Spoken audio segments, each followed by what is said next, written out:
Hello, everyone. I'm Susan Moran. I'm the sitting clerk of Barnstable Superior Court, and I'm the former senator for the Plymouth Barnstable District. I'm starting something new today, along with my friend T.K. Ankner. It's going to be a conversation about the courts, particularly access to justice, yesterday, today, and tomorrow. TK is a lawyer in Barnstable right now, but has a very storied and interesting history. And I'm going to move it over to TK before we introduce our guest. TK. Hi. My name's TK Ankner. I've been practicing law since 1988. My career started by being a law intern to an attorney named F. Lee Bailey, and I eventually became his partner and inherited the law firm at this point. Why do I know that name? Way before I was even an attorney, Lee started getting his fame. His very first big national case was Sam Shepard. And then after that, he had a whole slew of cases. I joined Lee in 1987 as an intern, and then started practicing with him up until, as I say, he left the practice and I continued, so the name changed. But the last big case we had was O.J. Simpson. Wow, that's incredible, especially for a fairly young attorney at the time. And how does that inform what you do today? So through the years of being a litigator, I've been able to, I've done criminal defense, I've done civil litigation, mass disaster. I did the bombing of Pan Am over Lockerbie, as well as TWA off Long Island. So, and then I have just regular cases as well, basic auto accidents and slips and falls. So I've gotten to see through this practice a whole array of people, and you come to learn that the population, in the end, the legal system is a huge support for them. And the court system is I personally think that the judicial branch of the government is the most important branch of the government. I would tend to agree with you, and when we talk about what we're doing here in terms of the show and information and its access to justice. My background's similar to yours in the sense of, and actually similar to a lot of attorneys on the Cape, where you bring this sort of national, long-in-the-tooth experience. I've practiced in California, Florida, every court, the United States Supreme Court, bankruptcy court, federal court, and bringing that to the Cape legal community, I think is really interesting. And one of the things I know from my new job that's absolutely crucial is the support of the court staff and the way that the cases kind of wind their way through the judicial system. And on that, I want to just take a minute and introduce Nancy Weir, who is a predecessor of mine. And Nancy, tell us a little bit about who you are, and then we'll move to Chuck Sabatt, also a very important practitioner locally, and he'll tell us more about himself. But Nancy, if you just start about your background and experience. Well, my career started in 1976 as a junior clerk at the Barnstable Superior Court, and I was there for 36 years. I started junior clerking and ended up as an assistant clerk, and we served the attorneys and the public as they came and went through the court system. I saw many changes over the years, from the building being changed to the way, the style that the clerk's office ran, and we just kept rolling along. We started with manual typewriters and ended up with computers. And that is still ongoing today, I guess. I remember when they first started forecourt, we tried to get all the counties in the Commonwealth to see things the same way, and that was an effort, but it has worked. And so we are spinning along as they go. And you know, as a practitioner in TK, you'll probably have some of these stories. I remember when the law firm I was in at the time got its first Wang computer, and up until then, there were carbon copies. There was a lot of whiteout.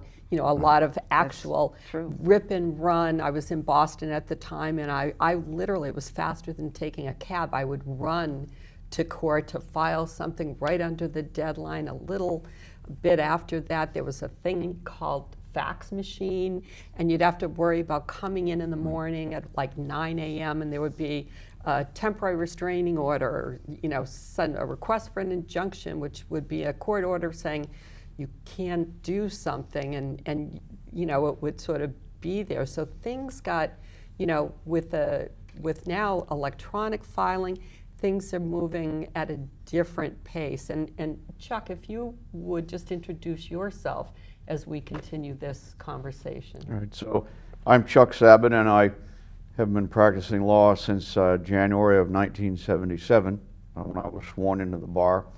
And Nancy and I should mention, went to Barnstable High School together. And we were both born on Cape Cod, and we were classmates all the way through school. So I've known Nancy for years.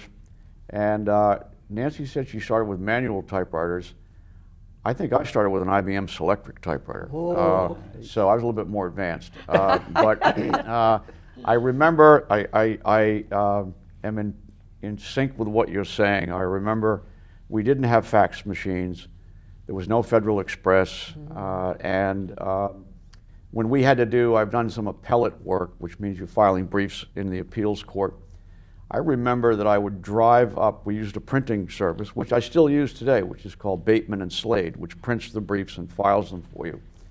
And I remember that I would prepare a brief and I would drive it to Boston and hand deliver it to Bateman and Slade.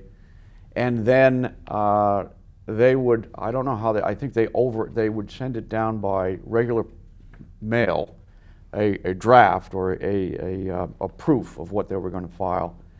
And then I would get on the phone with them and I would say, well, on page 5, change that to this, or on page 7, there's a mistake. And that's the way we do it. And now, of course, today it's all electronic.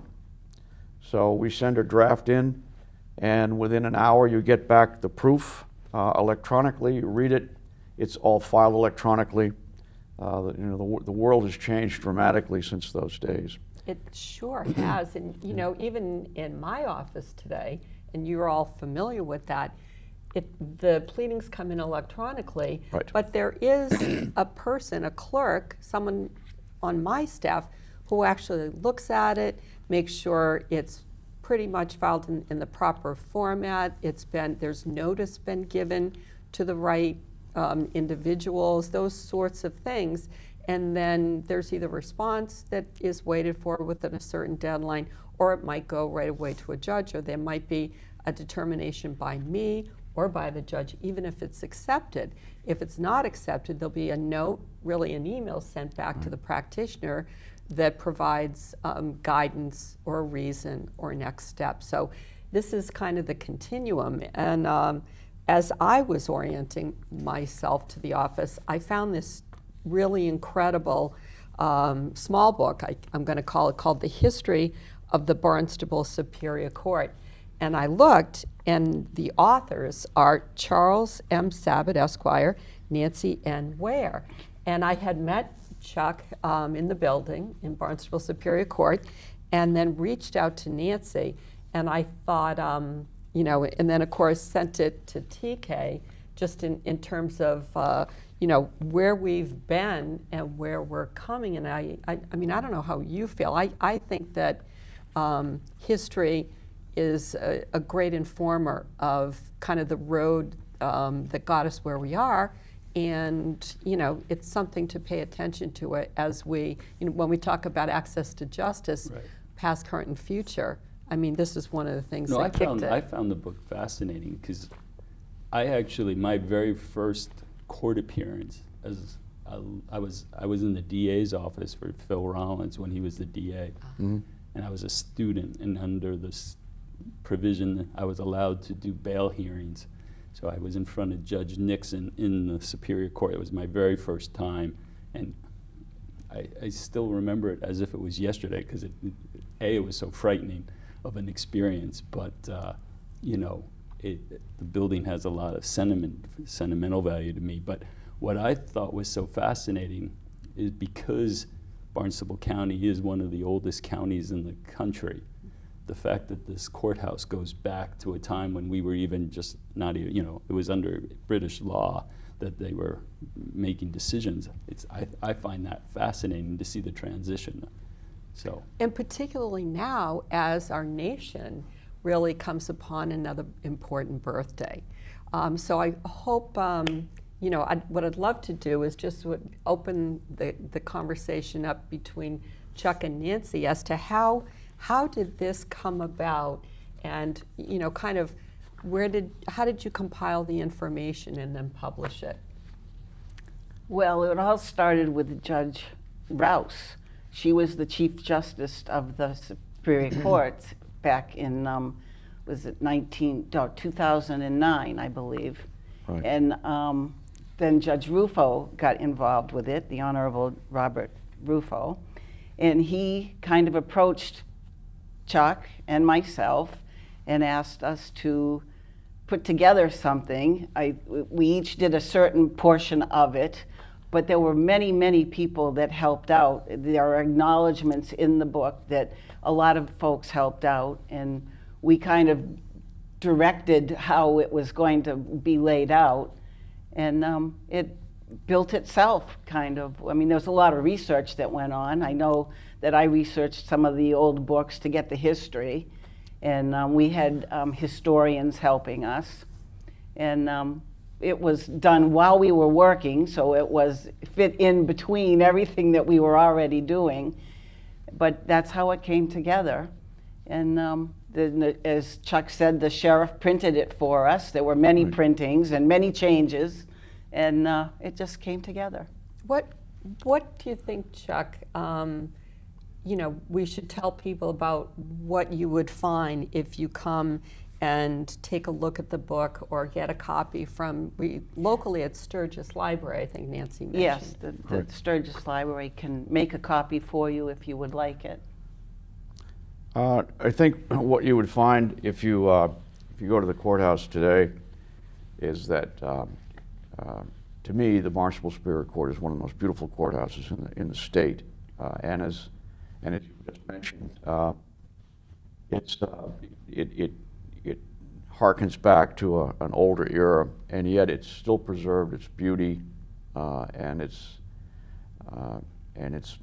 real magnificence in my view. And one of the things that you will see in the courthouse comes to mind as I was rereading this pamphlet today, is the codfish that hangs in the main session, which I think is not only a symbol of obviously Cape Cod, the codfish, and the booklet tells you that was originally crafted by a local tin maker and was put on the locomotive of the train that ran from Middleborough to Sandwich, the first passage of that train. And somebody locally had the idea of securing that tin codfish for the county. And then somebody else got the idea, I don't know who it was, to suspend it from the ceiling in the main session.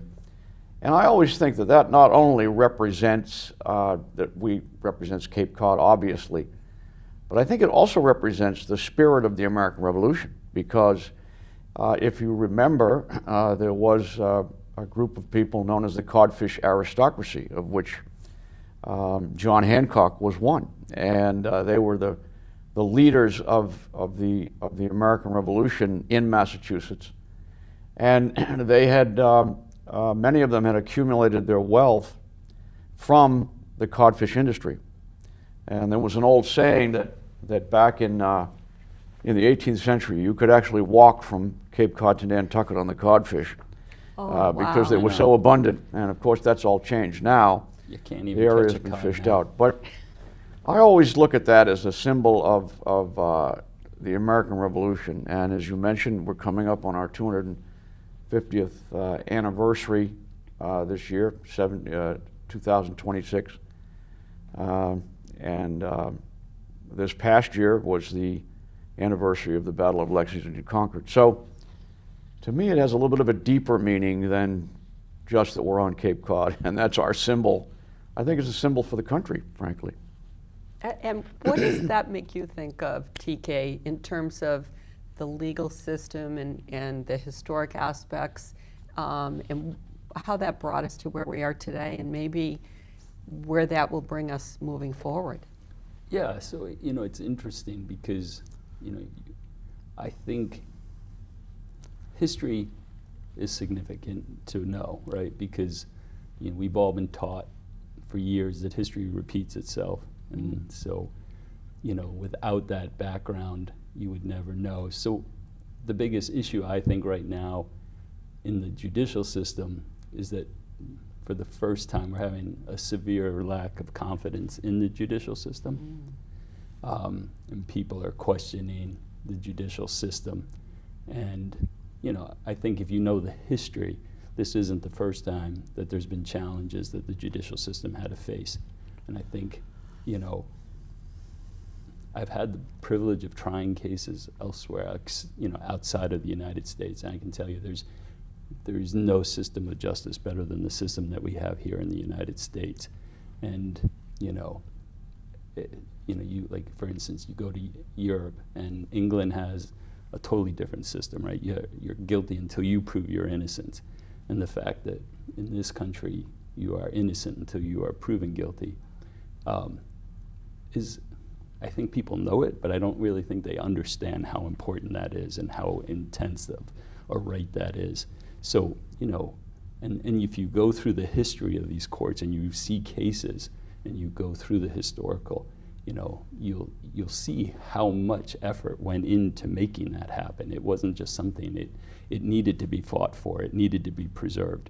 And I think we need to make sure that that always is prevalent in everybody, especially the next generation's minds, so that the next kids who are coming out to become attorneys remember, I think, so that no one loses sight of this. And so we preserve it going forward. Nancy and Chuck, in terms of the book, what do you think are kind of the 3 or 4 most important things that are either in the book or that you learned while doing it, in terms of, the importance, as TK was talking about, in preserving that information, or the great example of the cod, the meaning of the information? Preserving what it goes on. I really didn't pick up any of that. Just in terms of the building, I know there were a couple things where there were additions that were made. There were 5 additions, yes. The building was built in 1832, the original stone structure that's there, and added on to 5 times. The last one being in 1972, when they filled in the portico, which is now the foyer as you go into the building. That used to be an open portico with 3 doors, because that building housed the Superior Court, the First District Court, the Probate Court, and the Registry of Deeds. Where the clerk's office is right now was the Registry of Deeds. And that's why there was a bunch of drawers, little drawers that you would pull out and open and stuff, and that would be where the deeds would be filed in there. The clerk's office, when I was a child in 1950s, was down in the front hall as you came in the front door. So things have changed around in there quite a bit. In 1971, the First District Court moved out into the new building. And in 1956, the Probate Court and the Registry of Deeds went into the Registry building. So everything kind of started splitting up. But it has been added on to 5 times.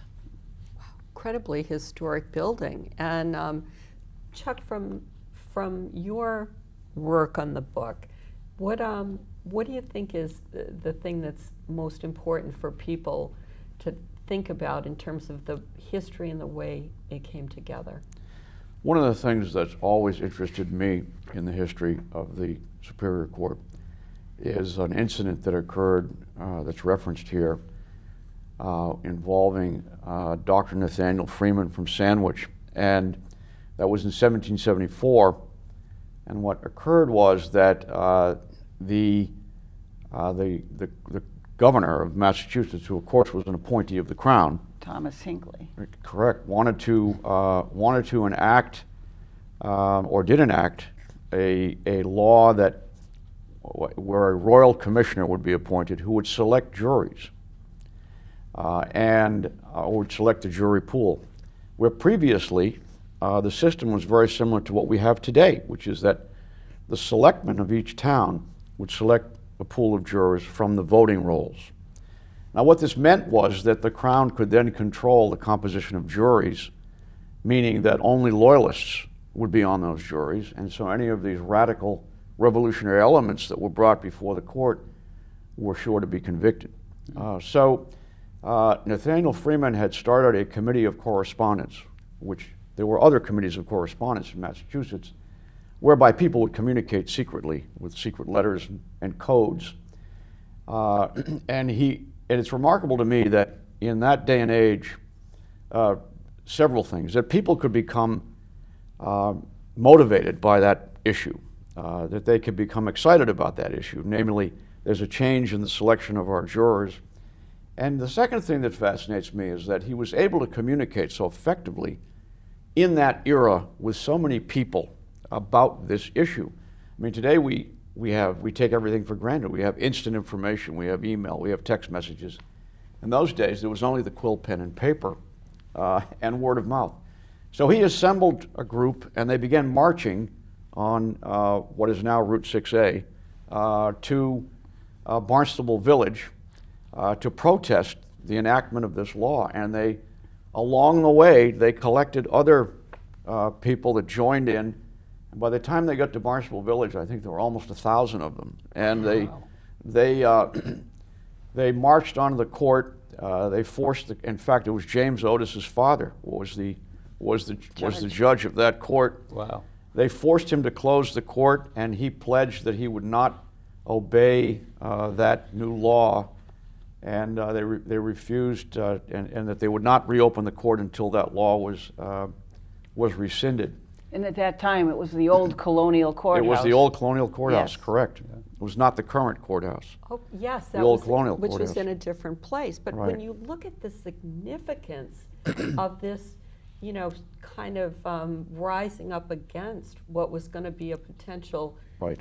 huge change in the law that really would have taken the freedoms away that had already been well fought and earned. And you're right, the communication just being over time and over distance. Wow.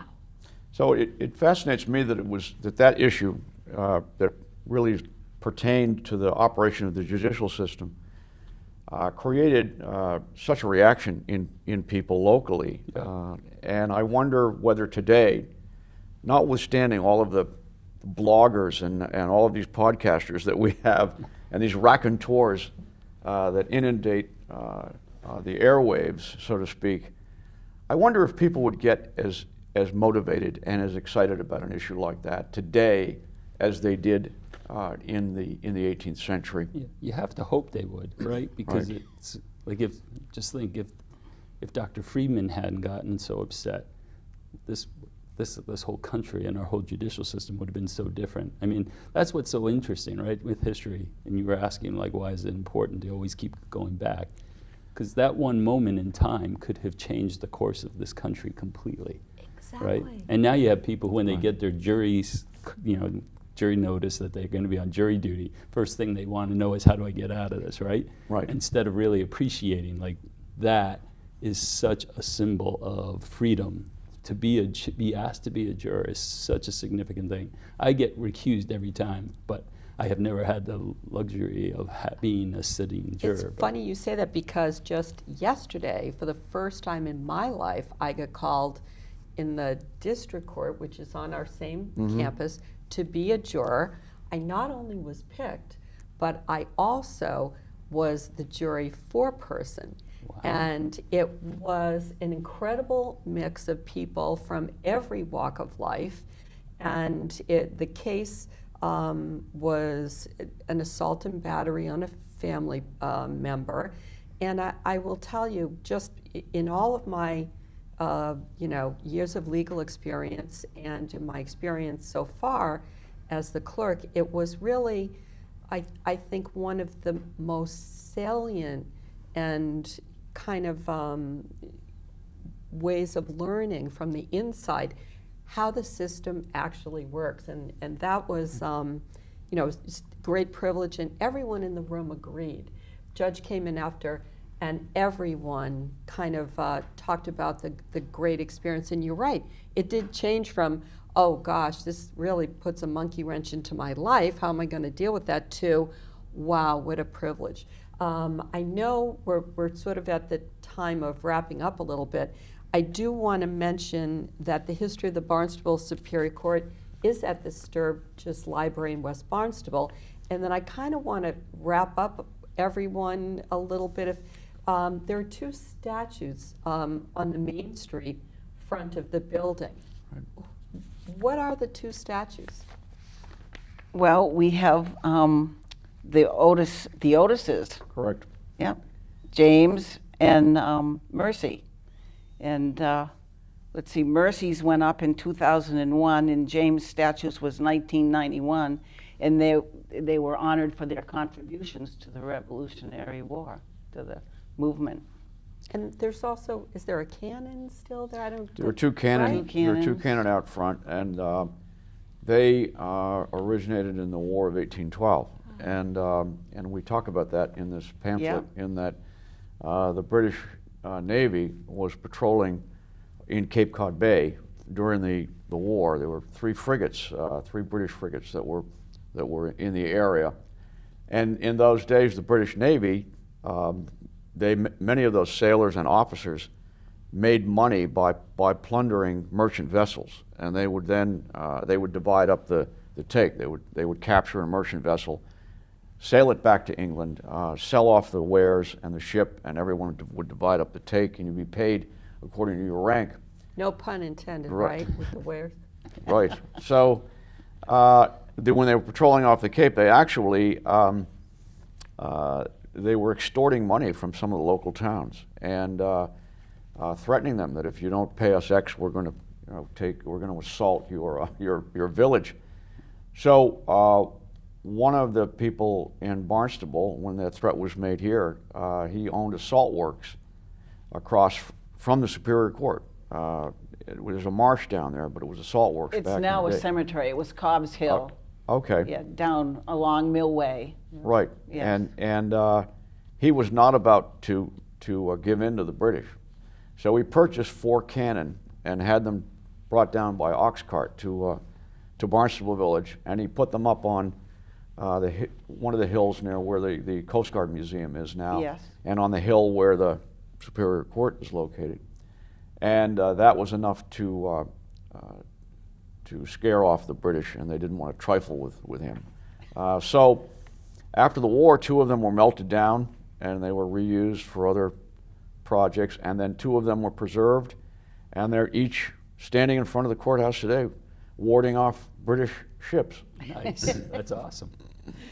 TK? Yeah, no, as in closing, I just want to say to anyone watching, like, the courthouse is open to the public, and I would suggest if you've never been inside the Barnstable Superior Courthouse, you should definitely go. The main courtroom is I agree with Charlie, it's one of the most beautiful courtrooms in the Commonwealth. And it's one of the few that still have a public viewing area in the back, which I always found fascinating, that, it was a form of entertainment as well when open court sessions, and it's still today. Anyone can sit in and watch a day of court, and I think if you have the time, you really should. Oh, absolutely. We do have folks that come in. I really want to thank my guests here today, Nancy Weir, Chuck Sabatt, Right. my partner in the show and co-host, TK Ankner, and look forward to a few more shows of access to justice, past, present, and future. Thank you.